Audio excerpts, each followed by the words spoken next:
Alright, okay, so we should be back in action. Yeah, computer died, or not my computer died, but OBS decided it wanted to crash because the encoding got overloaded, which is quite ironic. But still, nevertheless, we'll head straight into the game because I don't want to waste any more time. Nothing more to speak about, really. Nothing to speak about, really.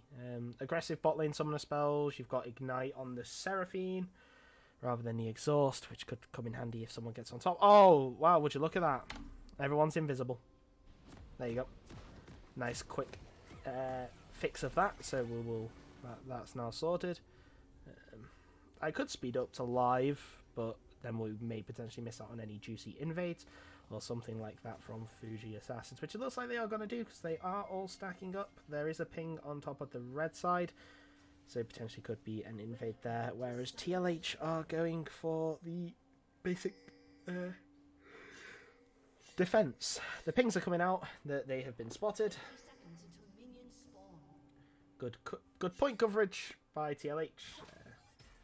There's a ward now on Martinda's Raptors, which he may base, grab a sweeper and clear for.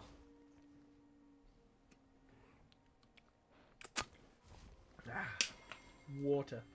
It saves lives. So, the recall coming out for Martinda. You would expect him pick up a sweeper after warding. Yep, there is his sweeper, and he may sweep that as he's clearing the Raptors. Different pings are coming out from all over the place. I mean, I would love to know what they're pinging, but still. Yeah, still not a fan of the Tear of the Goddess start on the Malzahar. I just think the item is so useless on Malzahar for what you want to do. Just as I said before, get the ability power from Doran's Ring, get the mana regen, rather than just the base mana. And just allow yourself the kind of the more flexibility of the item of Doran's Ring than of Tear of the Goddess, because Tear of the Goddess kind of locks you into an item.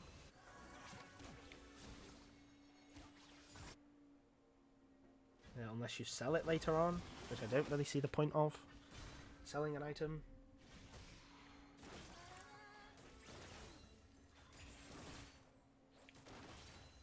But, nevertheless, that's the start. Potion's already been used, potentially accidentally. And there is an engage from iCrew. The root is coming out onto Kiss of Frostgen from Damien Mandura.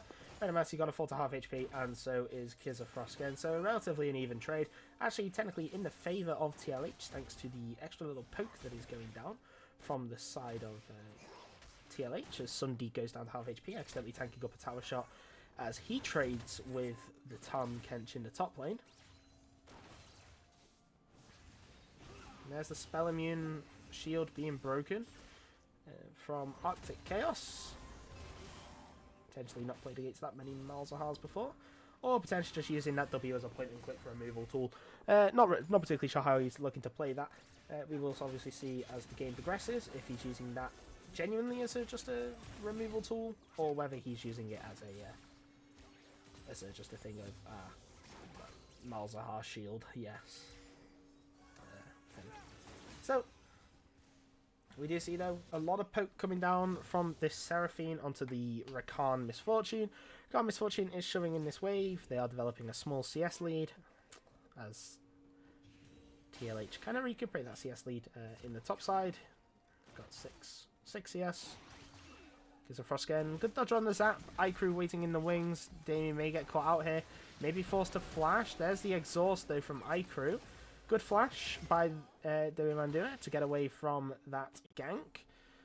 A little bit greedy in sense of the warding though. You did know, obviously, you knew that the Rakan had went up, and obviously Lilia is on the other side of the map, had taken that scuttle. Most junglers tend to take the 1-for-1 trade in terms of the scuttles. There is nothing. There is no way. As wow, that's a flash forward by Kizofrosk, and that's very aggressive as they now fall down to 1 HP, both of them. Froskin and iCrew, they are very, very low, but so is Damien Mandua, so they may potentially, I mean, with how Damien Mandua is playing the lane right now, may find a cheeky double tap. Your boy Dandy hovering around Fuji Assassin's really aggressive for this kill. Potentially going to look for a dive. No, he's not. He's just going to wander around in the bot side of the river, and he's going to look for an invading. No, he's going to look for a recall. And Gwen Sucks has got a nice slow push going on in the top side. It's now going to crash, and it's going to potentially provide, I mean, it will provide him with a free recall, realistically. Everybody wants to do.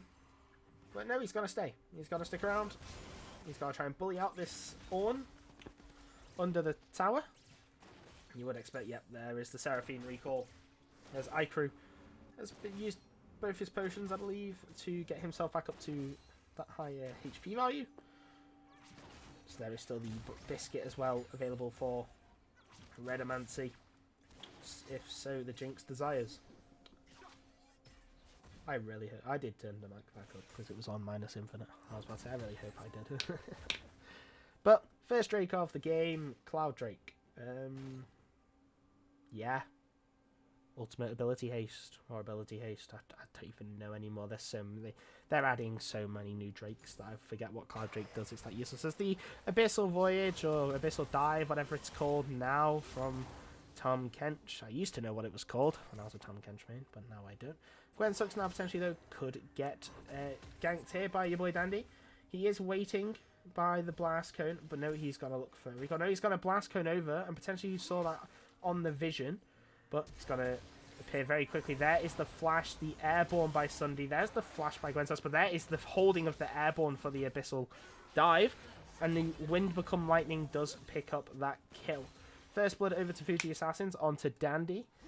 Very well played on that gank. The flash forward by Sunday, just to allow that Q slow to hit. Holding onto the airborne to deny the dive away.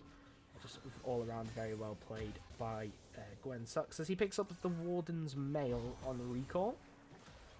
TP in to Abyssal Dive. There is the slow W to gap close from Martinda. There's the Swirl Seed. And there's so much damage going on to your boy Dandy. Oh, holy lord above. And that's just two people. But Dandy falling down to quite low HP. Both the top and jungle are going to base. Bot lane in a relatively even state. Mid lane, did we expect action there? However, Damien Mandua has been engaged upon. No flash available. But Dash is away. Does iCrew not going to find themselves a kill thanks to the Guardian and the W spell from Seraphine? As the bot lane now takes up a rather large CS gap.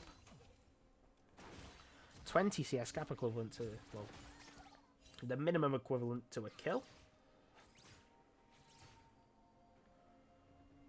And you can see that in the item scanner because the new gun has been picked up for Misfortune compared to just the pickaxe for the Jinx. So Jinx is potentially looking at either a Gale Force or a Kraken Slayer. That tells us, whereas the new equipment on Misfortune, she can obviously go for whatever she wants. However, when you go Arcane Comet, you don't tend to go the damage Misfortune, you tend to go lethality. You tend to go like, you know, the Eclipse, the Yumus, the Seventh Fangs, stuff like that. Oh, Sorelia's Grudge, sorry. Stuff like that. Rather than this on hit. But Gwen Sucks has been caught out again. There's the Airborne. There's the Ornhorn just constantly CC'd. Can't do much. Wasting the Devour cooldown realistically. It's going to get picked up. However, Kizafrost again has been picked up there. Rise comes in with the Realm Warp. Flash over by Revka, but Articaus has got a flash there. There's the root. Is there any sleep? No, there isn't, because that was used before. And there is the suppression. Martinda is going to pick up that kill onto Arctic Chaos, and iCrew will potentially fall there. He will fall to the zap, and that is not what you want to see if you're on the side of Fuji Assassins. 2 kills going over to the hyper carry Jinx, and that is exactly what you want if you're on the side of TLH. So, yeah. Very good play, though, from both sides. Your boy Dandy and Sunday on the top side, catching out the Tom Kench and killing him for some reason being in the river at that point. But TLH on the play on the bot lane, managing to turn it around. There's the Make It Rain. There is the Bullet Time, forcing out the flash from the Jinx. And then the pickaxe pick up as well means that Misfortune's going Kraken Slayer or Gale Force, most likely maybe going to Gale Force to reposition away from the Tahm Kench and the Lilia and Malzahar and Seraphine. A long list of people she must reposition from. But a lot of summoner spells burn in that bot side skirmish. Bow flashes on the mid laners. Makes for easy targets. Arctic Chaos. No Realm Warp available, but it's just looking in this bot side river because the wave you can't really do much. So he is looking to help his support find some vision. Gwensut's going to get a control ward in the blue side. As the first mythic of the game, let's go for the MasterCard Royal Bank of Scotland first mythic of the game. As Gore Drinker is that for Xin Zhao. Not sure when he picked it up, but we'll just pretend it's at 10 minutes and 13 seconds. There you go. There's your world's coverage. That's the one product placement that I do per series now. I did it last time when I did it on the first game for TLH versus Suck, and now I'm doing it for Fuji Assassins versus TLH.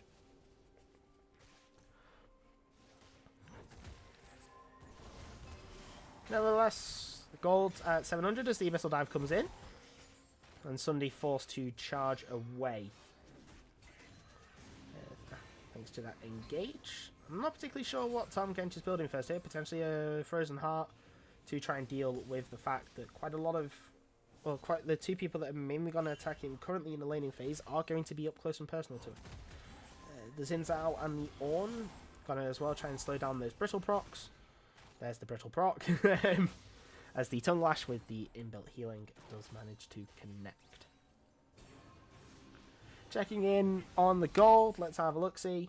Thanks to that double kill in the bot side, Jinx has caught up in gold to the Misfortune. And quite a lot of the gold lead. Actually, no, never mind. We'll stop talking about gold because they're potentially engaging the boss side. And that's a two-man charm, denying the bullet time. There's no bullet time there. There's the Drowsy.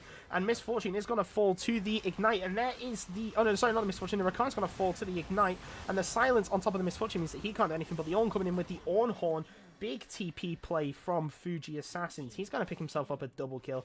The Xin Zhao, again, he's going to find himself 2 more kills. And Fuji Assassins make the play. And I'm not sure if he picked... TLH did pick up the first Drake a while back. But still. Yeah, very well played there from Fuji Assassins. Just the Ornn and... yeah, just the Ornn TPing in at the right time. Rise being there and available. Just the better and the quicker collapse by Fuji Assassins in that river play. Gwensux did match the TP. But was there a little bit too late. Also attacking the control ward instead of the Rakan to not start the stacking process. As the Zap does manage to land onto Kizafrosken. You just tell how much that this Rakan is not staying with the Misfortune. Level 8 compared to level 7 on the Jinx. Whereas the Rakan, level 7 compared to the Seraphine level 6. So all of this KP as well, helping out in terms of the XP. The root does go a little wide. And yeah. The Zap does connect onto Kizafrosken. Silence landing, Arctic Chaos, freezing the wave. Can't deny this Malzahar as much as he can. Do match the yeah. You can't really freeze against a Malzahar. Malzahar can just EQW the wave. And then you're kind of forced to clear it. As the slow on the root, or the slow before the root does manage to land, Martin is looking to get a little bit more aggressive than that. FK is rotating around. As Damie, it's actually a very smart flash. Rather than flashing away, flashing to the side. Getting rid of, well, getting out of the bullet time. But, a very positive win there for Fuji Assassins. They get the flash off the Seraphine. The Enchanter's support makes her an easier target to hit. Soul Seed does land, but there's 3 on this bot side compared to 4. Gwensux as well, constantly forcing out Sunday in this lane. Despite Sunday having the advantage and also the bounty. Control Ward is going to get taken by Fuji Assassins, replaced by a normal ward from TLH, and Fuji Assassins, I believe, are going to collect up this Mountain Drake. So, Infernal Soul or Ocean Soul? Take your bets. I rate it's going to be an Infernal Soul. The Jinx Rocket almost coming in, and I was wrong. My 50-50 was wrong. It's an Ocean Soul, so both teams will want this. Makes their tanks unkillable, makes their damage dealers relatively untouchable. Just a very, very strong soul compared to the rest of them. But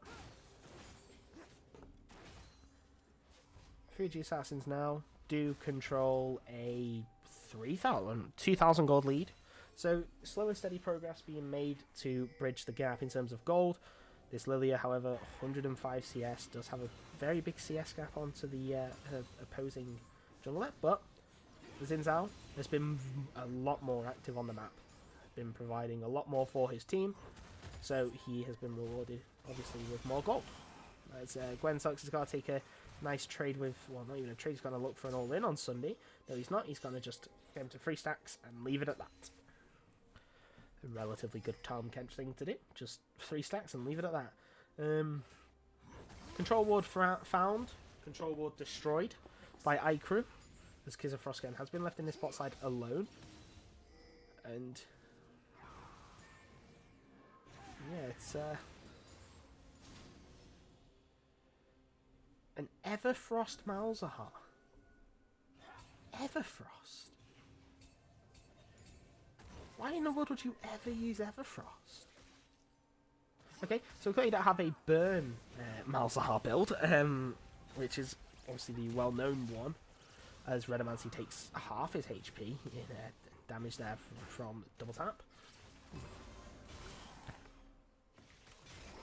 So Gwen Sucks now is going to get airborne, but the Frozen Heart providing so much value there. See Sunday not prepared for that Frozen Heart auto attack slow. I think that was a slow. It slows attack speed, doesn't it? So yeah, that's the whole point of the item. Yeah, so did cancel one of the auto attacks. So very, very smart purchase from Gwen Sucks. In this top side, as the Liandry. I see why he's gone Everfrost, because the Lilia wanted to build Liandry's Anguish rather than the Riftmaker this game. TP coming out from Ornn. Is Protoss going to get rooted? Yep, gets rooted immediately upon arrival. But good protection of the tier 1 turret.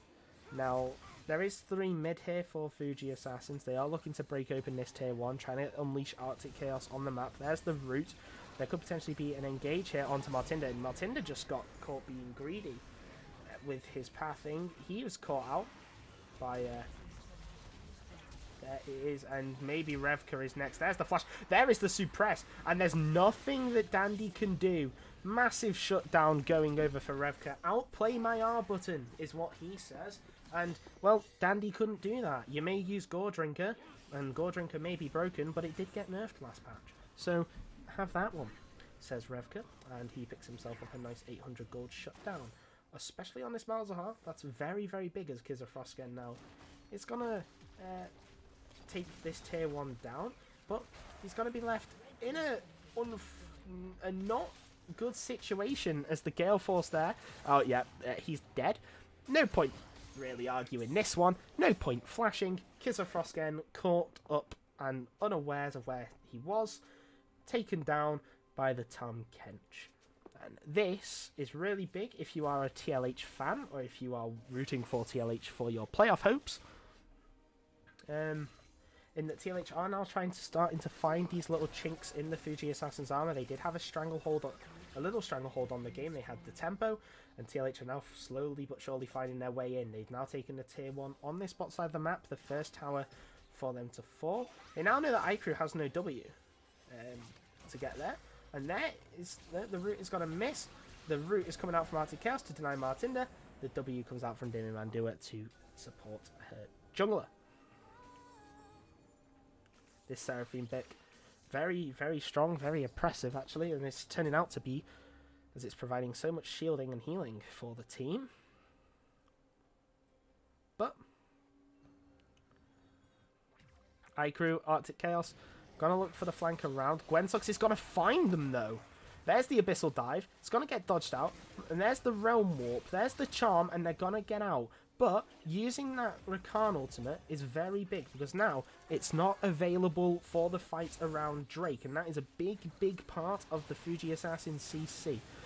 Gwensux being caught out by a control ward, so it's going to take a little bit of damage. The Ornhorn coming out, the Abyssal Dive to dodge it, the Airborne is still going to hit onto 3.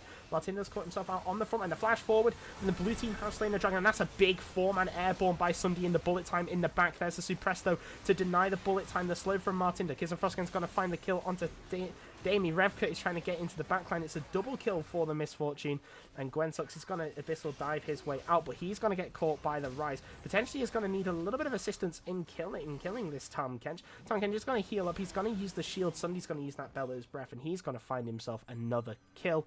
And that was almost a big engage by Martinda, but it was just counter-engaged by the Ornhorn, and that was a big, big 4-man Airborne. They did all group together. I'm pretty sure the Charm managed to hit onto 2 members, but Fuji Assassins now direct their attention towards the Baron. TP coming in from the Rise. iCrew recalls and regenerates some HP, but Fuji Assassins dominating in the team fight thanks to that Ornn. And the Baron Nashor goes their way. So that is 3 minutes, I believe, or 3 minutes and 30 seconds that TLH now have to defend Baron buffed minions when defending a lane with Fuji Assassins in them. So, you know, the top quality insight of Baron is good, because Baron is good. We love that top tier insight.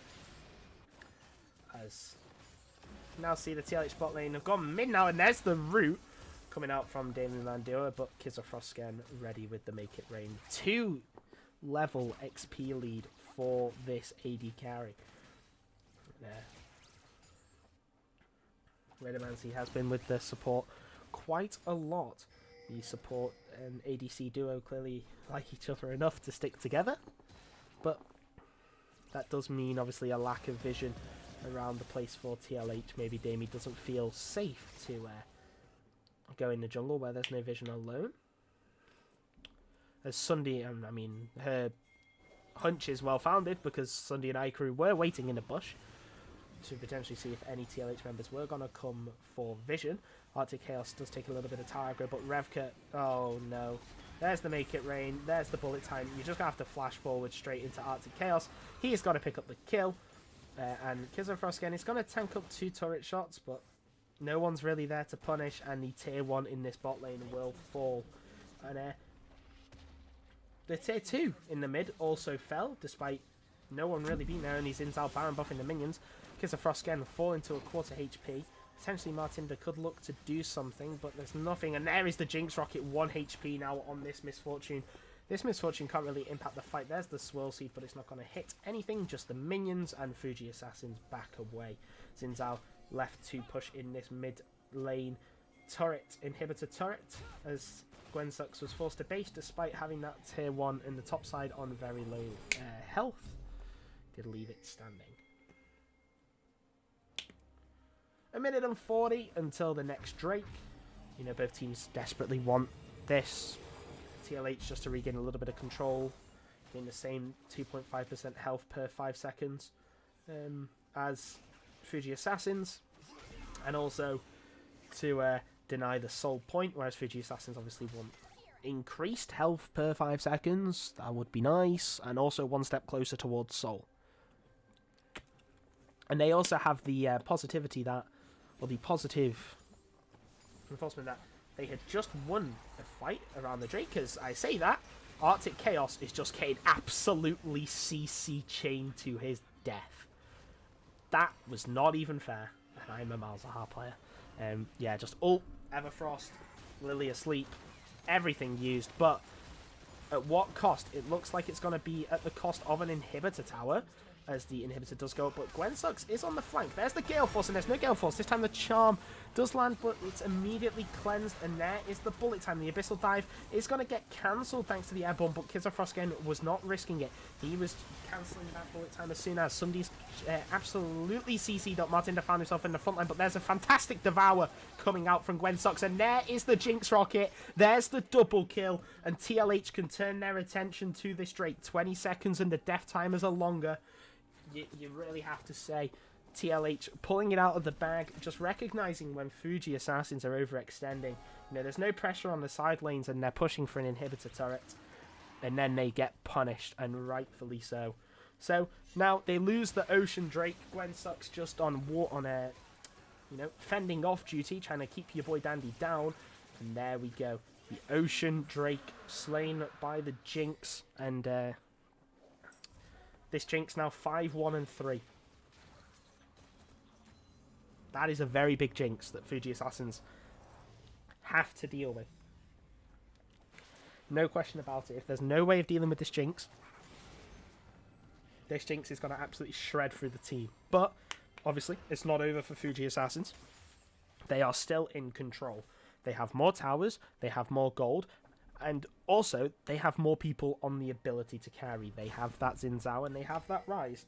The Misfortune is on the same wavelength, does have 2.5 items, but she is being heavily focused. So if Fuji Assassins can recognize the intense focus that TLH have on this Misfortune, then they can start playing around their other carries, the Xin Zhao, the Rise. Xin Zhao may be less of one because of the Frozen Heart from Tahm Kench. Very smart first buy. As I've constantly said throughout the game, I think it is a very smart first buy, and I will stand by that, and I will die on that hill. The Rise is kind of left as the only one that Fuji Assassins can look to deal the damage, other than this Misfortune, who's being heavily focused. So it's definitely gonna be a very, very good game, and all the team fights here. Oh, and iCrew potentially has found himself a charm, but is flashed away by Redomancy. Fantastic flash. Can do what Kazi could not. Sorry, I spoiled a little bit of Mad Lions versus DK. But still, flashing away from the Rakan charm W. No follow-up, but that is a very big cooldown. Jinx flash now, easier to get on top of, especially if there's no Seraphine nearby. As I believe it was your boy Dandy getting the upgrade. I know it wasn't, it was the Rakan. The Rakan got the upgrade to the Shirley's Battle Song. Not sure what it turns into, but Gwen Sucks. Oh no. Walking into a trap. So much damage. Early use of the Grey Health, airborne and everything. 5-man killed. And I don't believe there's much in the way that TLH can do about this Baron. And it's going to be a second Baron given over to Fuji Assassins. TLH respecting that and just not contesting. I believe they may actually wait and see if they can steal. With the Jinx Rocket is going in. 3k, too early. Just too early to try and steal. And the second Baron of the game going over to Fuji Assassins. Their objective control this game has been utterly fantastic. Wards everywhere and not allowing TLH anything. Just a stray ward here or there. And then reiterates this gold lead up to 6,000 or 5,500. Remember, guys, drink your water, stay hydrated, especially if you're talking as much as me. Therefore, and I have another game to do. So, TLH, what can they do in this situation? I guess it's just clear waves, isn't it? It's not really much that they can do. They have to kind of give over because they're these Baron buff minions, more armor, more magic resist, more damage, more range. It's not very fun. So this time Gwen Sucks now. It's going to find himself on top of a ward. The Tongue Lash is going to miss iCrew, but iCrew is going to hit that Q. There you go. Oh, and the channeling was interrupted by the Rise. Oh, not Rise. Sorry, the Rise Flash. Oh, and the Flash Q is going to hit 3. There's the charm, but it's going to go wide. Sundi's going to use the Orn Horn. There's no way to deny this Horn. Martinda falling very low. There's the bullet time on the side, but the Jinx in the backline does get charmed up, gets airborne. No flash this time. The exhaust goes down, and it's just a clean ace for Fuji Assassins, and you do have to believe that's the end of the game. The Realm Warp is going to be used. They're going to take the inhibitor, and most likely the game, and we will most likely get the spectator bug where it goes in, where it stops, because I was behind because I had to rewind it. So when it all stops, we will most likely just move on. Oh no, it's actually going to end the game. Well, that's a surprise. But Fuji Assassins take game 1. A very, very close encounter. And yeah, we'll move on to game 2 when I manage to get it all set up.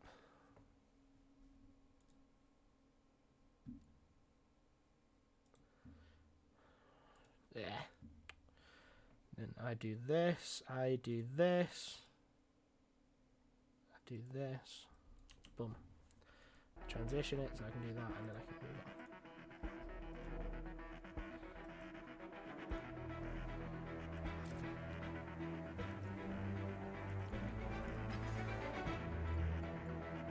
Create custom. It's what's it called? Jesus Christ! I just put CoraL.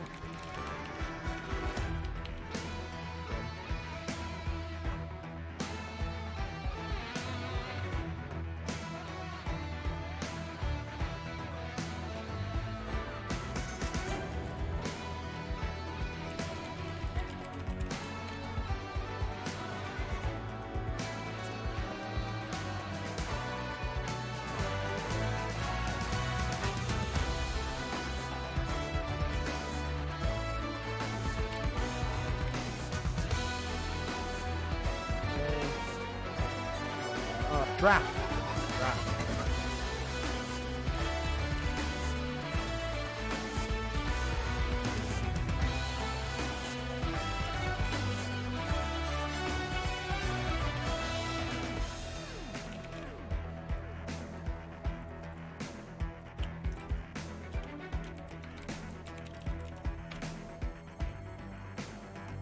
There we go.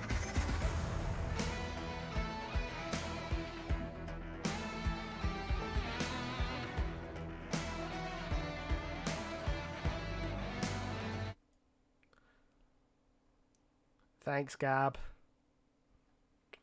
I forgot that it all resets, done it when it crashes, so it's at like -0 decibels. I was too busy sorting out the game, the lobby and everything.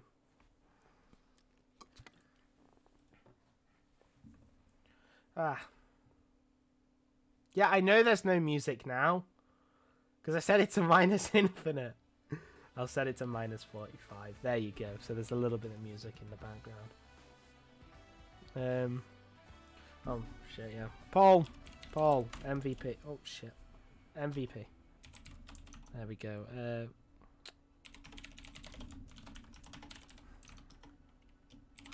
just gonna put Dandy. I can't be bothered. Dandy. And you got Arctic Chaos. Right. So.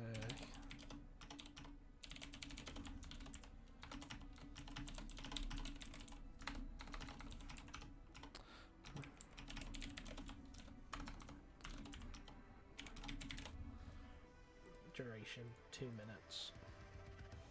There you go. You can vote on who you think the MVP was of that game.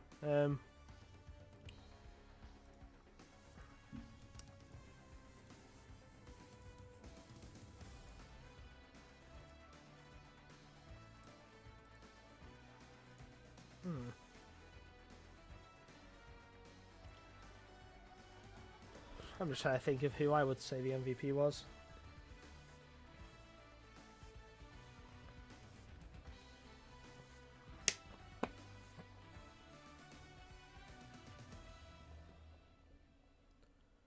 I'd have to say Dandy.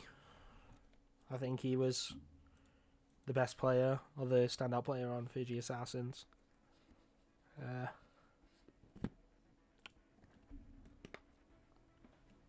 Really, the Xin Zhao did quite a lot and played quite well. Had a major impact. Found the pits as well, and provided good engage for the Rakan. So yeah, there's my MVP vote. Goes to Dandy on the Xin Zhao.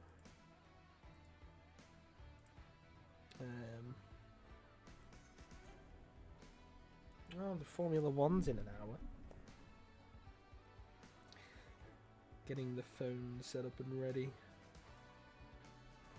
Oh, no, the phone. The Formula 1's in now. It's in 17 minutes. Forgot about that. So if anyone's watching the Formula 1, there you go. There's a live reminder that it's on in. Well, it's on very soon.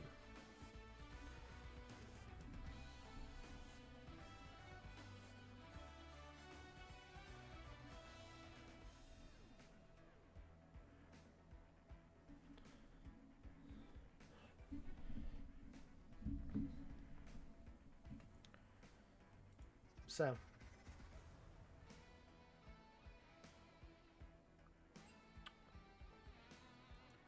how are we all doing?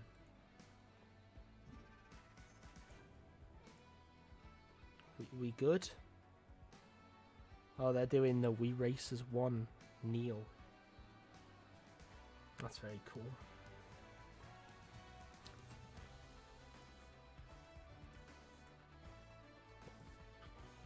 We all good?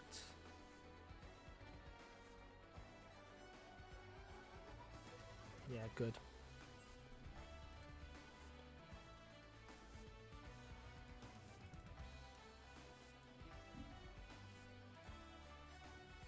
Oh, this draft wall. Why is it not? Oh, there we go. Okay. Now we transition because we have bans. Shaco banned away. I assume that they're gonna swap the Master Yi ban for something else. Nico banned away. Very standard bans when it comes to these two teams. Shaco just a very annoying champion to play against, very hard to counter, especially the invisibility. Ooh. Master Yi banned away. That is a very weird way to have the icon. Nunu banned away. Master Yi obviously very good snowball champion, and the Twitch banned away, looking like it's going to get banned away again. Yep, banned away again. Pretty standard stuff, I would say. I mean, against Fuji Assassins, from what I could tell, from what other teams have banned, it's pretty standard bans. As Nami is looking like it's going to be banned away. Fuji Assassins don't want to play against the Nami for whatever reason. As TLH now have first pick, and we'll see what they decide to first pick.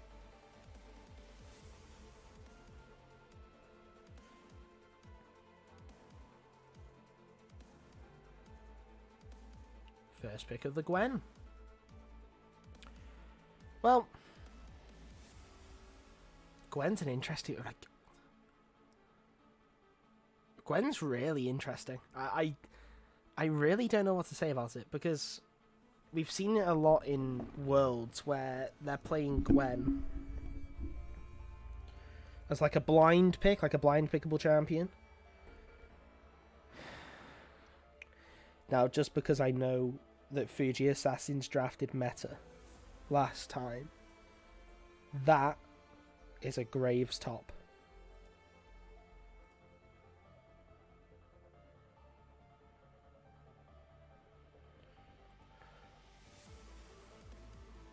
There is no way in hell that that is a Graves jungle.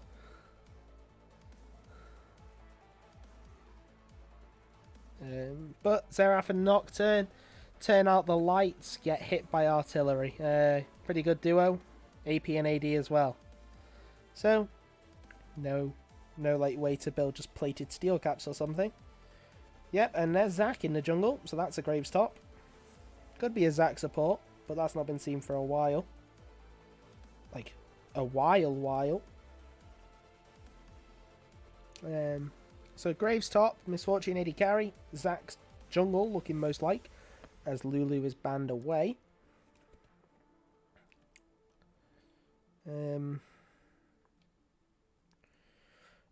Honestly, the priority on Misfortune I don't really see. Last game it didn't really have that much impact. Really, yeah, the bullet times were good, but other than that, the Misfortune felt kind of felt kind of nullified. Probably thanks to the scrappy fights that were going on, the skirmishes around the map. And Jinx got kills, so Jinx kind of looked in a better position than the Misfortune. So I could definitely see why that would be, but Rakan being banned away and so is Yasuo. Yeah, good adjustment, banned by TLH, you know, just recognising that Fuji Assassins. Now most likely will pick up the Leona to partner up with this Misfortune. Samira was also banned away, and so was Lulu. So being scared of enchanters and then banning enchanters and then banning a champion that is reliant on engaged supports, quite smart, as Vladimir is picked. So Vladimir mids into the Xerath. Pool of Blood, very smart, but Pool of Blood good to dodge the skill shots and everything, but you know, costs quite a lot of HP.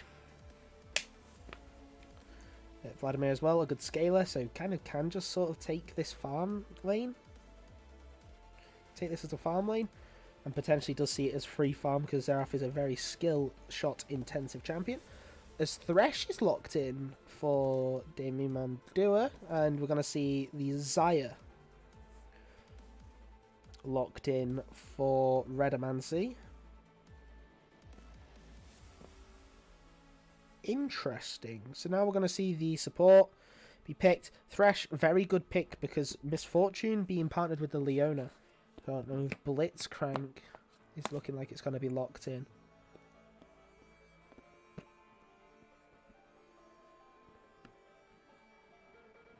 Yeah, Blitzcrank. Nope, Nautilus. So it's Misfortune. So it's Graves, Zac, Misfortune. No, Graves, Zac, Vladimir, Misfortune, Nautilus. It may even be Vladimir top into Gwen, but I'm not sure why they would do that. This kind of seems a little bit suicidal.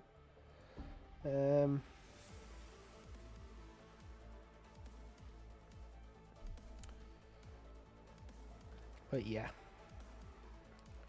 Draft is finished, over and done with. Just need to now wait for the teams to ready up in the client. Make sure that they are ready to go, start the game, and get on with just picking them. With picking their champs and getting into the game. Oh, it's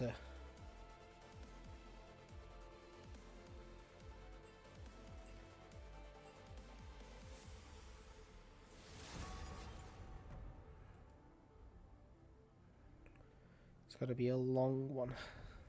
Well, TLH definitely have a strong mid game. Fuji Assassins may look to take this to the long game, especially if the early game doesn't go as planned. But if the early game goes well for them, then the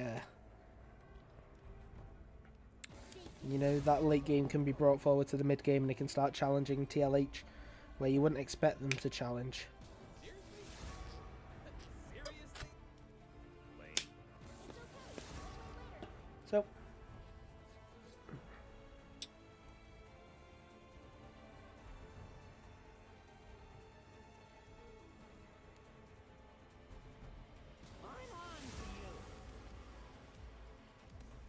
So yeah. There's always another way.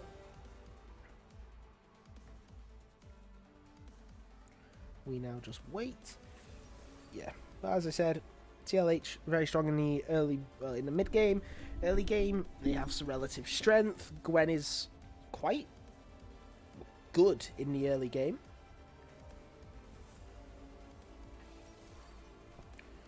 Let me confirm where everyone is. Yeah, Graves top, Zac jungle. Yeah, I thought so.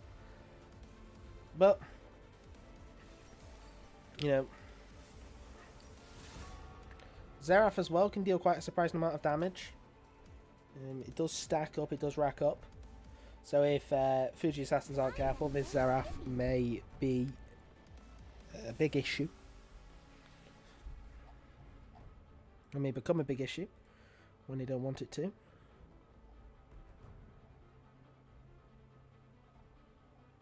So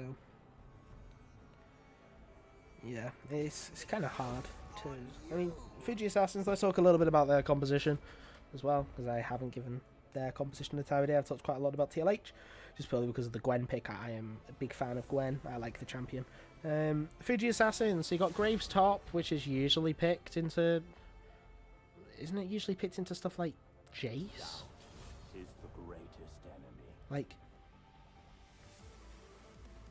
your J shoot, your tank tops, like your more like your Camille and stuff like that. Not like Camille, but like Wukong and stuff like that. But like, I really don't see it being that good into the Gwen. But still, Graves as a weak side top has become quite prevalent. Again, thanks to Worlds. Zac jungle, very good engage, really good engage, like insanely good. But the fresh pick into it can deny thanks to a simple flay.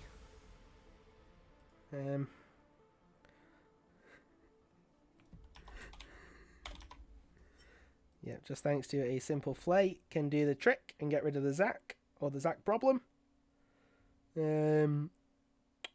Vladimir, very good late game scaler. Just very good late game scaler. So if Arctic Chaos can pilot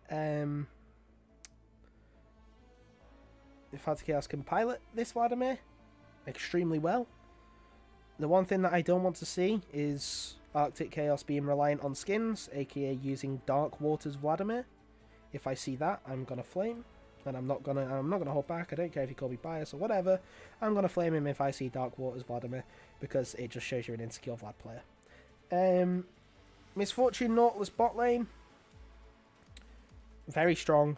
Very, very strong against Xayah Thresh as well. Depending on what Thresh goes. If Thresh goes Aftershock as well, it can be like that. Basically, the rune choice on Thresh is going to be deciding of what's going on.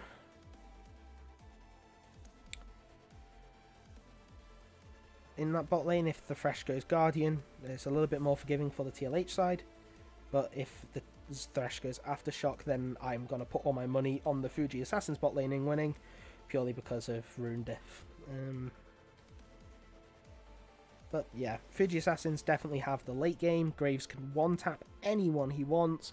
Misfortune, the bullet time with Make It Rain slow is just so efficient at shredding through anything. As well, the lack of tank on the side of TLH. I guess Gwen doesn't have to worry about it, but everyone else does. Vladimir, just... Haha, I press Q. I press Alt. I press E. Press Q. Press W. Back to full HP. Nautilus with the Nautilus as well, very strong engage. Fuji Assassin's just got kind of all the bookmarks checked, really, in what they want to do. Whereas TLH are very sort of different. Nocturne wants to go forward, Xayah wants to go back, Thresh can do both, Gwen can do both, Xerath wants to go back. It's but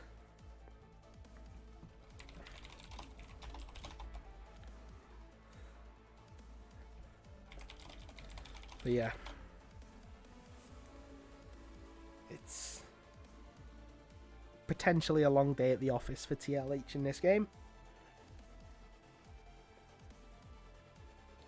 Yeah, Guardian did just get a big ass nerf, but I still think it's strong, like, into this team. I think it's stronger than Aftershock.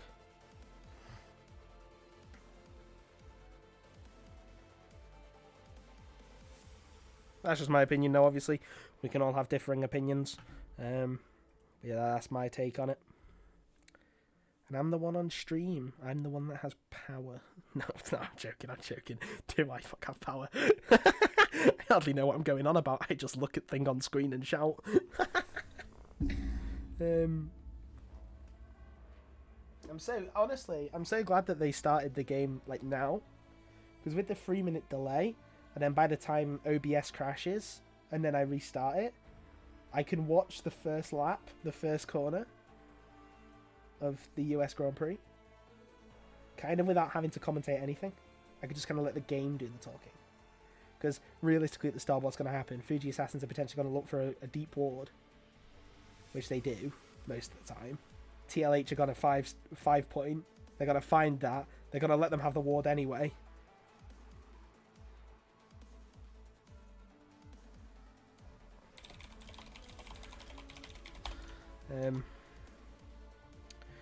So let's move on to game 4.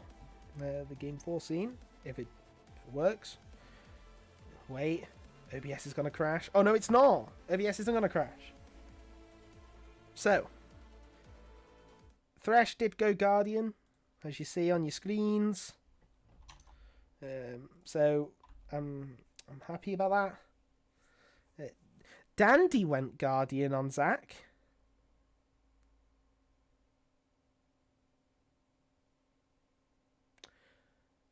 Okay. Bloodlord Vladimir, so I'm not flaming for skin. That's good. He's not a insecure Vladimir. He's a secure Vladimir, which is what I like to see. I don't hate many things. I hate a lot of things in this game. AD mids, Vladimir, the game. But yet I still play it. So, still, nevertheless, we are going to hopefully get in soon for game number 2. Interestingly enough, Damian Mandua has stuck with the Ignite on the Thresh. Probably would have gone Exhaust here, in my opinion. Maybe taking the Ignite because no one else on the team did, and it's a very quick and efficient basically point and click anti-heal to the Vladimir.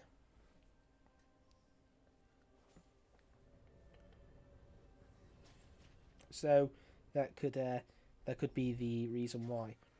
But Fuji Assassins grouping up as 4. Not grouping up as 3, sorry. Nope, as 4 because Adzacast is going to hover around and going to look for potentially another... Yep, they're going to look for another deep ward. But TLH going to hold their own, going to hold the openings. There's a ward on the bot side as well, so they'll see if they come through the bot. Bot brush. And yeah, it's just another standard opening for Fuji Assassins. Kind of stack the bot side, try and get some early game vision. If they can't, then just kind of you can relax back and you can just kind of go for the very standard opening. But Arctic Chaos did take a little bit of damage from the Q from Nocturne. So yeah, it's going to be interesting, especially the fleet footwork on the top lane. The more passive rune, so with the more passive rune, you probably would have expected to see a Doran shield, not Doran's blade, coming out. But if I was Gwen, I definitely would have taken the Doran's shield rather than the Doran's blade. I would be very scared of getting poked out by the Graves, but that's just me. But nice to see that Gwen Sucks has the confidence in his Gwen ability in order to take the Doran's... oh, I thought it got under the way then, but it's the formation lap. To take the Doran's blade.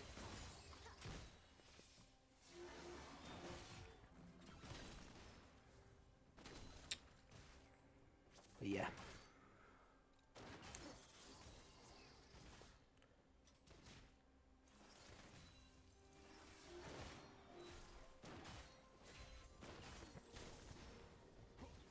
Sunday now reaches level 2. Gets a little bit of damage onto Gwen Sucks, poking him down, trying to get him away. There's a good flay from Damian Mandua, just kind of trying to isolate this Nautilus. The Nautilus is going to use that Titan's Wrath.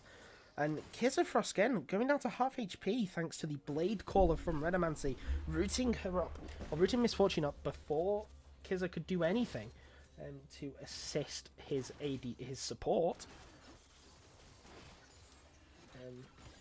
So, the potion lead for the bot lane of TLH. It's the small things that matter. Damian now going to find herself up a little bit too far. There's the flay backwards. And the hook goes into the bush, thinking that the Nautilus had stayed there, potentially looking for something. The Sunday now, very low on mana. And this is exactly why I would have gone the Doran's shield, but I'm not going to say anything because they went the Doran's blade. If you turn your attention to the junglers on the minimap, they are now getting their Scuttlecrab each. Now, TLH are going to find themselves a little bit pushed up. There is... Oh, and the first blood is actually going to go over to TLH. Kizza Frostgen found himself a little bit too far upwards for being useful and got killed. Sunday's also getting ganked. That's a terrible play for Fuji Assassins, but very well played by TLH, recognising that they were going to reach that level 3 first and that they were going to... and that they had the advantage. So Kizza Frostgen going very low. and then died. So first blood over to TLH.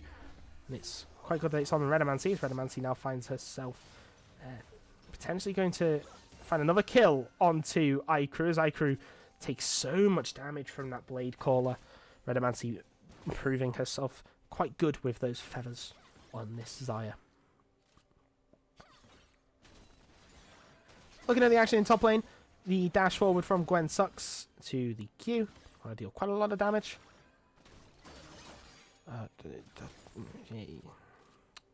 Just kind of, I guess, using up the passive stacks when they can, but maybe Gwensux doesn't really know how Graves works, or isn't too used to seeing Graves in the lane, not utilizing those minions to block the shotgun shots, so taking a lot of damage. Sunday here may actually walk into a trap. No, he's going to dash away. He has enough mana, he's saving the mana, starting to save up the mana, starting to dash away.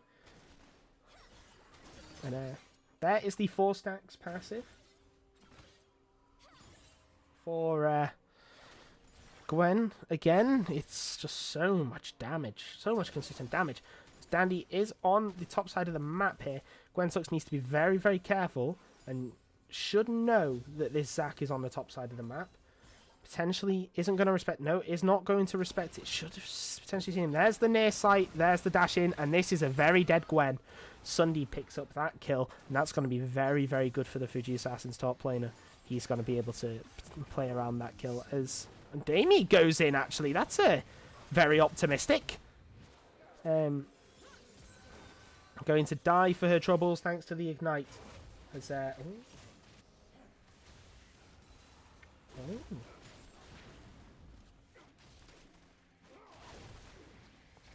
TP from the Gwen just to try and deny the wave fully getting pushed in under tower. As Martinda is now going to try and make a gank on the bot lane happen. There's a TP though. There's the hook. The Nocturne dead. Wasn't even needed, the TP. Was not even needed. As Martinda falls. Redomancy wasn't ready. The Thresh wasn't there either to help set up the gank. And yeah. The rest is history. Kizafrostgang gets kind of a free kill. Play call coming in. Revko's actually being engaged upon by Dandy in the mid lane. Forcing out the flash. There's a double tap coming out from Kizafrostgang. Not double tap. Yeah, it's double tap, isn't it? The Q? Or something like that. It said something like that. That's probably yeah. Well, proccing out Arcane Comet, and yeah. It's 2-kill lead for Fuji Assassins. Amounting to a 1,000 gold lead. Also thanks to the CS discrepancies in the mid lane. Gwen Sux now does have that ultimate though. So on this Gwen, that is a lot of extra damage available to the Gwen, as Ikru has found himself in this top lane. He's potentially going to come in looking for a hook. There is no Hallowed Mist. And the needlework does miss.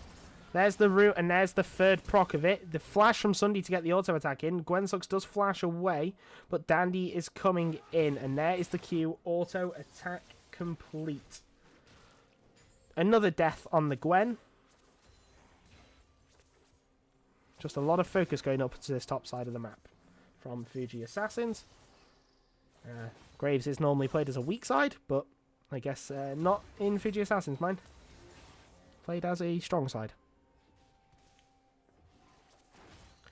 As TLH bot lane now abuse the fact that Ikru is no longer here. There is the paranoia. The hook is going to get flashed. Martinda is going to have to walk out of tower range. There's no auto attack. There is the root. A perfectly executed dive from TLH. But the pings are now going out. Arctic Chaos is waiting on the other side. There's the ultimate. There's the flash for the E. But the heal from Redomancy is not enough. And Damie is actually going to use the minion. But there's the hook from Ikru. It's going to finish her off.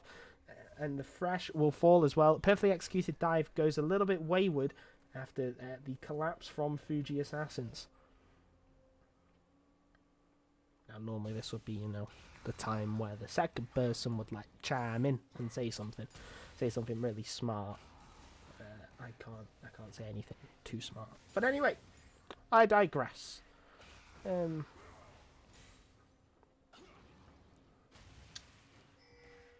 If you want to know what happened in the Formula 1, Hamilton took the lead. But still, whilst nothing was going on, I thought I'd give that small little update. But the pings are going down onto the Rift Herald. There's the hook from Damie. And do it on the minion to try and gap close. Not going to be enough. Control Wood from Gwen Sucks is going to get found. Well, not even going to get found. It's going to be seen, destroyed. I mean that this vision line is going to be left. The vision from TLH is going to get reduced.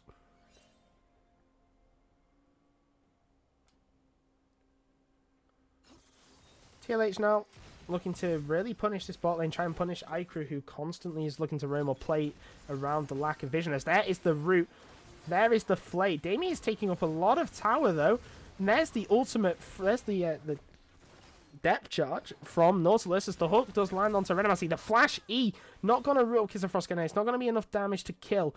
Damien there taking up a lot of tower damage.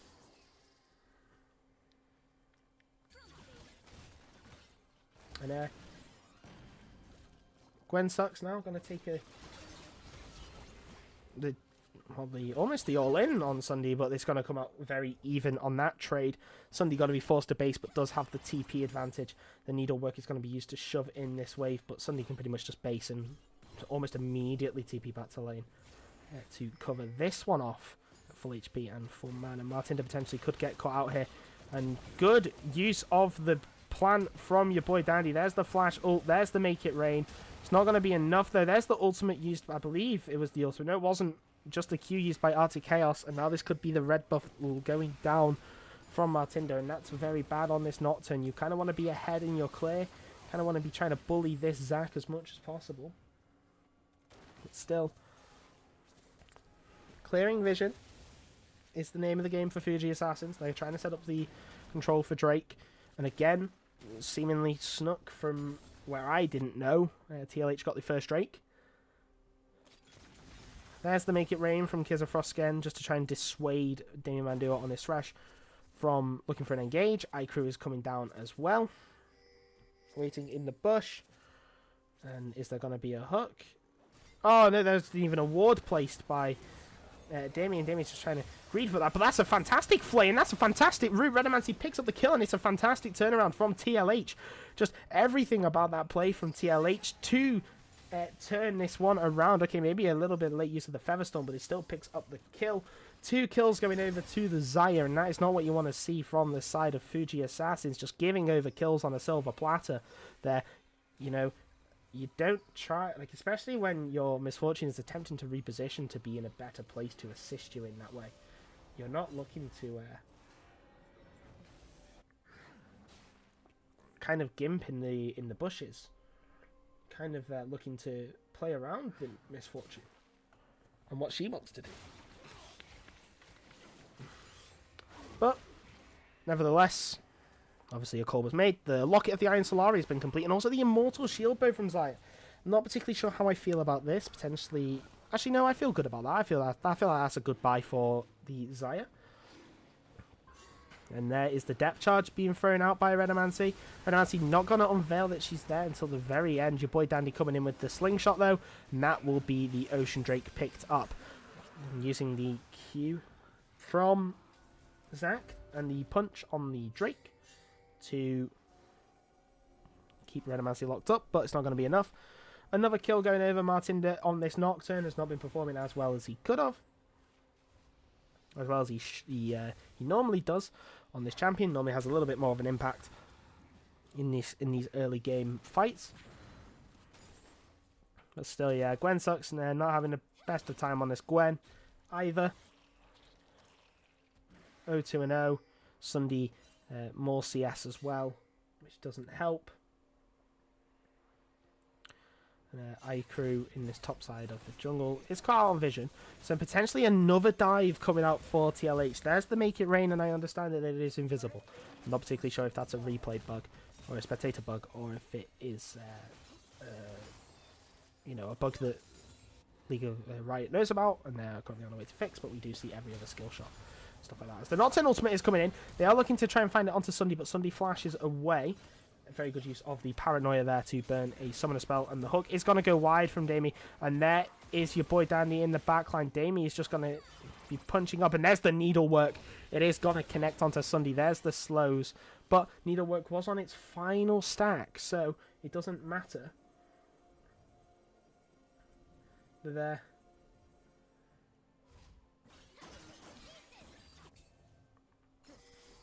That it connected.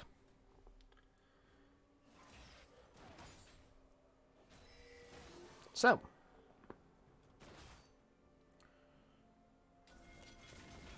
There's the Make It Rain. There's a control ward placed. Oh no, the normal ward. As Redomancy now 1v1s Kizafrost getting a flash forward from Damie. She's going to put down the box. That's a fantastic use of the Feather Storm from Xayah, just waiting for that bullet time. Icru now left in the 1v1. Redomancy didn't even proc her Immortal Shield Bow. This Xayah is on an absolute masterclass of an ADC game. The E over the wall from Gwen sucks there. Oh, that's a fantastic use of the Gwen is immune. Hallowed missed. And walking out of the range, but I think your boy Dandy was in the range anyway. But it doesn't matter. Icru is going to tank up this minion wave, try and leave it in a position where Kizafrost can freeze this wave. But it's a completely different story from game 1. Fuji Assassin's bot lane does not hold the CS lead. Redomancy does this time. But still. Fuji Assassins, Icru, and Kizafrost obviously. It happened last game where Frostgen didn't have a more than sufficient, or more than... I've forgotten the word. I don't want to say good, because that sounds like, you know, they're playing bad, but more than like what you would expect from Frostgen, especially from what they've been producing throughout the season. But the first story goes down. It is in this bot side. Icru, obviously, well, Fuji Assassin's bot lane being punished for this constantly roaming support. There's the slingshot coming in. There's the stun. Gwen is immune, but not for long. Icru picks up the kill. Potentially not who you want it on. Not sure how Fuji Assassins really want to look to play this. Getting the kills on the Nautilus does mean that, you know, he'll become a tankier boy faster. As Martinda and Revka may potentially find themselves that support. There's the flea and the stun. There's the depth charge, though. It's going to airborne both. Your boy Dandy is coming in as well. The Lock of the Iron Solari has been used. The hook is going to fall just short. And there is the ultimate coming out from Xerath, the Arcane Barrage. And it's not going to be enough. The TP is coming in from Gwen. Behind this misfortune, there is no tower, remember, as it was literally just taken. The hook does land onto Arctic Chaos. There is the pool of blood that I was talking about. Kizafrost again, it's just happened in the game with Tom Kench. Gets Abyssal dived on. This game, he gets TP'd on. TLH now playing together clearly more coherently as a team. Because, you know, the TP from Gwensucks was actually technically covered this time by the pressure in the mid lane by TLH. So it did allow Gwensucks to be able to do that without fear of being accosted or troubled.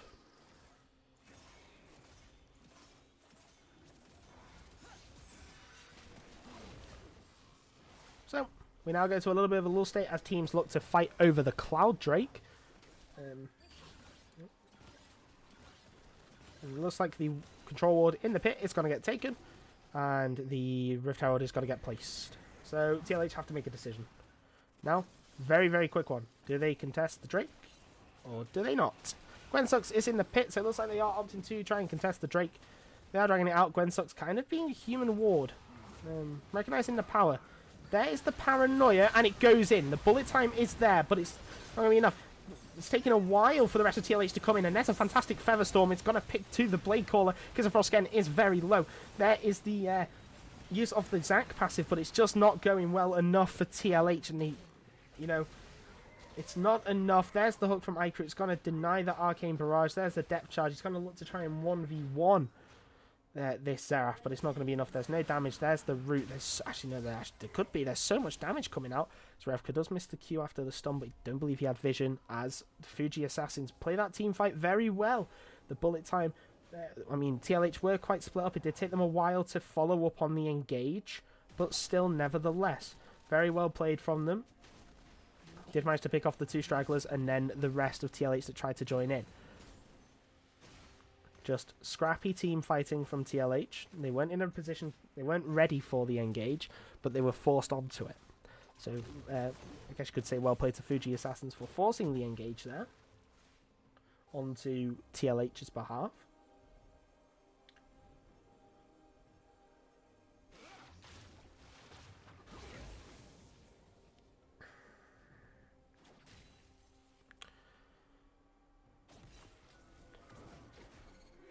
Messing out, the hook does land. A little bit of damage coming out. Using the Titan's Wrath just to soak up a little bit of damage.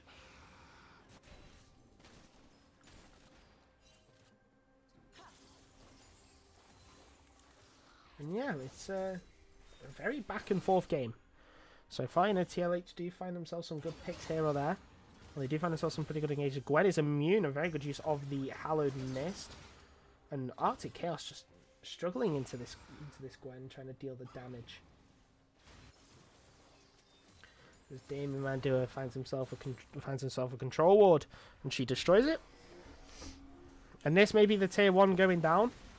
There's the Make It Rain. Your boy Danny's coming in, but has no elastic slingshot. But the TLH don't know that. His presence being there, forcing Ashley out a flash from Damien Mandua. As Arctic Chaos now is falling very low to this Gwen. Now she has that Rift Maker. Now she has that Omnivamp. She becomes a little bit more than just a pretty face. As she now deals a lot of damage.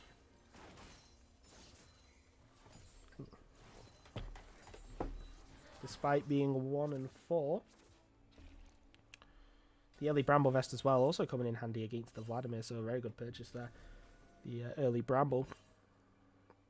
There's 2 items now been complete on this Graves. Be the first one in the game to complete 2 items. The Bloodthirster and the Immortal Shield Burst synergizing very well. Obviously the Lifesteal, the extra AD. When you proc the shield, there's the Hallowed Mist. Take the tower. There's the ultimate burn by Vladimir. TP is coming in as well, but Vladimir, I think, has just got this 1v1. Yeah, Vladimir wins the 1v1. Didn't even need Sunday's help, despite the TP coming in.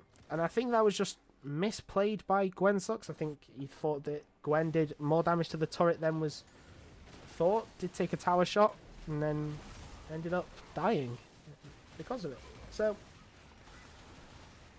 a small miscalculation on the play allows Arctic Chaos to capitalise and take that kill. 4-0-3 now on this Vladimir. He's going to become a major issue, especially for this Xayah and this Xerath. Xerath has had a relatively quiet game. 0-0-0, 137 CS, farming decently, staying out of trouble. As Gwen Sucks, oh, that's such an aggressive TP. Like, you so deserve to die for that. And rightfully so. That was just such an idiotic TP. Like genuinely, that frustrates me as a caster. Just to see an int like that. 1 and 6 now on the Gwen, as Martinda now using that paranoia. It's going to come to no avail. The Xerath ultimate coming in. Not going to deal any damage. And all of that was... I mean, yeah. I think TLH were just giving up. They're just straight up running it down into Fuji Assassins. Because there is no way a human is calling those plays. Sorry to flame, but it's true. In what world does an 0-5 Nocturne do anything there? But still, nevertheless, Fuji Assassins take the top lane inhibitor. They get out. They also have the Baron. They can look to pressure this tier 2 mid tower. As Danny's actually potentially been caught out. There's the elastic slingshot, but there's the needlework over and a flash over. There's the needlework. That's a big shutdown actually onto Gwen Sucks. He's reclaiming his name after that in teleport. But Arctic Chaos just managed to get away. But picking up that big shutdown did Gwen sucks. Revka waiting until the very end to pick up the lantern there. I think he's going to find himself a lot of vision around the Drake. And it is like it's going to go over to TLH, realistically. Despite the depth charge was actually denied. There's the hook there. There's the paranoia. It's turned out the lights, but Kiz and Froskenny's on the backline just hitting for free. Damien is going to fall. Martindo is going to fall as well. What happened to TLH? They were the ones that turned out the lights, but it's almost as if TLH had the lights turned out on them as Fuji Assassins just clean up the fight. And Kiz and Froskenny going to use the Make It Rain. There is no bullet time. There's the Feather Storm. And there is the Blade Caller. Going to pick up the shutdown. But there is no Kraken Slayer on the side of Xayah. And she's going to fall. Sunday has got an Arctic Chaos. It's in the top side as well. It wasn't even... I mean, I think Arctic Chaos TP Jetty TPs to the top lane. Director camera doesn't want to show us that, though. Wants to show us Sunday tanking up the tower. As the Baron buff minions are looking to end the game. Damien and Adua can only kind of watch and try and flay them away. Try and pick up as much time as possible. There's the hook onto your boy Dandy, but it's not going to be enough. The needlework has come out. It's dealing hardly any damage. It continually goes wide, the fifth stack, or the final stack of it. The Nexus is open. Sunday is looking to end the game. Arctic Chaos is just buying so much time. Now he has no pull, though. Can't buy as much time as he wants. iCrew falling very low. And Sunday's also going to fall. But Sunday, as he falls, he takes one with him. He did take the Nocturne with him. Which is a very big deal, you know. They can't... I mean, there's nothing up on the map anyway, but... It's, yeah, it's been a sad story of the top side losing very hard on this in this game. The Graves and the Zac and the Vladimir again just outclassing the Gwen, the Nocturne and the Xerath. It's kind of unfair to say that to the Xerath, but the Xerath, you know, has done nothing this game. Provided a couple of arcane barrages here or there, but it is not to be. You know, you have to try and do something in these situations.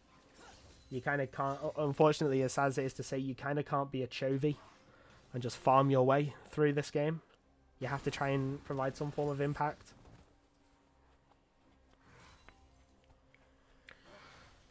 But still, there's still time in the game yet. Despite the dire situation it looks like for TLH, there's still always avenues to come back. Things are coming down. The Xerath again has been caught on the side wave. There's the Hex Flash forward from iCrew, but it's not going to amount to anything. Not going to look for a hook or anything. The wave collapsing in. There's the hook onto Sunday. This could be a good fight for TLH, but no, there's the Make It Rain. With the bullet time, the depth charge is going to connect. Gwen falls, but manages to pick up the Misfortune in the... the Gwen don't even fall. It was the Nocturne that fell, sorry, and picks up the Misfortune in the process. Misfortune Gwen finally falls. The Vladimir falls, though. So Redomancy still on a lot of HP and still has that Immortal Shield Bow. Is on the front line, though, and then it gets absolutely one shot. It's a double kill for the Graves. This Graves is just so far ahead. 3 items, nearsighted, barriered, but it's not even... You're not even welcome to leave. There's the barrier. Gone, reduced to atoms, and Fuji Assassins win the series 2-0, really, when they decide they want to, you know, end the game. There we go. And they win. A very swift 2-0 from them.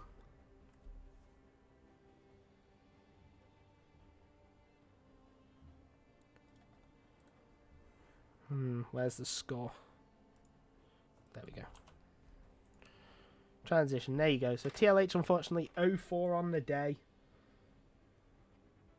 And I'm going to go... I'll leave the intermission music on and everything. I know we have Shroom and University of Crabs versus whatever on in 15 minutes. But I'm going to go and watch the Formula 1. So... MVP, I'll give it to... That game, I'll give it to Sunday. Carry performance on the Graves. Carry top, carry performance. Not sure what that means for the standings. Gablet can tell you. And if Fuji win, that's just Fuji securing the playoffs. So yeah. Thank you all for watching. And I will be back here. Well, I say thank you for watching as if I'm ending the stream. We'll be back in 15 minutes. Actually, I will just stop the stream and then I'll rig it back up in 15